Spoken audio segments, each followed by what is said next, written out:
Dans un autre secteur à présent, experts de l'éducation, responsables gouvernementaux et partenaires techniques sont réunis à Grand-Bassam autour de l'initiative TARL, une approche axée sur l'amélioration des apprentissages fondamentaux des élèves. Le reportage d'Eugène Sailly commenté par Déborah Bonou.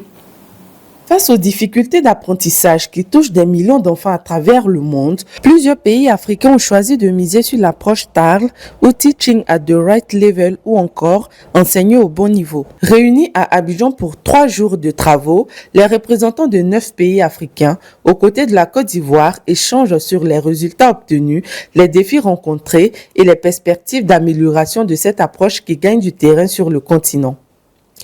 Une avancée saluée par la Côte d'Ivoire, pays hôte de cette conférence internationale. L'approche TARL, centrée sur le niveau réel des apprenants, telle que mise en œuvre en Côte d'Ivoire, révèle justement que cette approche est une réponse stratégique. Réponse stratégique aux difficultés d'apprentissage, réponse stratégique au soutien pédagogique dont chaque enfant a besoin pour réussir son parcours. En Côte d'Ivoire, cette approche a été intégrée à un vaste programme national, une réforme d'envergure, à savoir le programme national d'amélioration des premiers apprentissages scolaires, le PENAPAS. À travers cette intégration, l'approche TARL s'est révélée être une alternative efficace face aux difficultés récurrentes d'apprentissage constatées chez nos jeunes apprenants.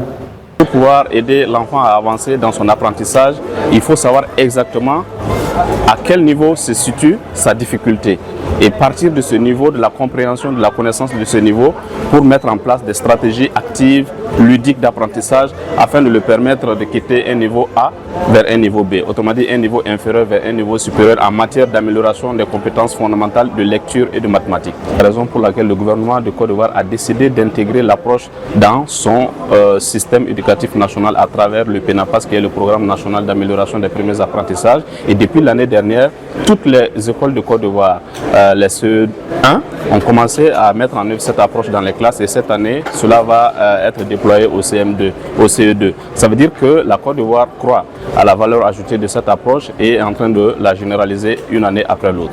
Développée en Inde au début des années 2000, cette méthode repose sur un principe simple: évaluer les compétences réelles des élèves et les regrouper selon leur niveau d'apprentissage plutôt que selon leur âge ou leur classe en lecture, écriture et calcul.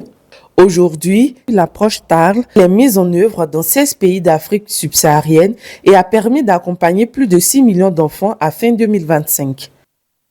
Au départ, d'ailleurs, l'approche n'était pas utilisée à l'école, mais c'était plutôt genre des cours de renforcement en dehors de l'école, mis en œuvre, je crois, par des bénévoles, des ONG.